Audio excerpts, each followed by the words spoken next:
جی بسم اللہ الرحمن الرحیم۔ مجھے بڑی خوشی ہوئی ہے اس بات کی کہ پاکستان پبلک ایڈ ٹرسٹ جو ہے ناصر عباس تارڑ صاحب کا ادارہ ہے، یہ دور دراز دیہی علاقوں میں آ کے انہوں نے ایک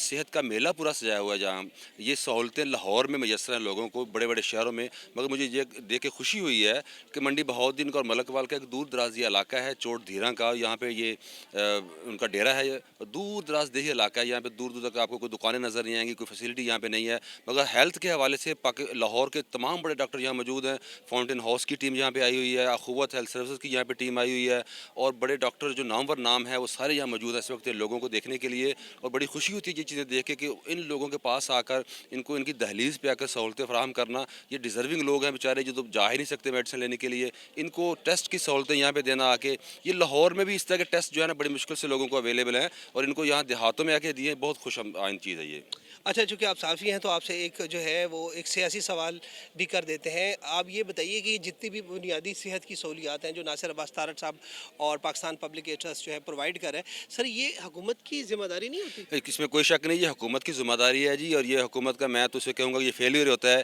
کہ اگر حکومتی کام لوگ کریں، عوام کرے، تو پھر حکومت کسی کام کی نہیں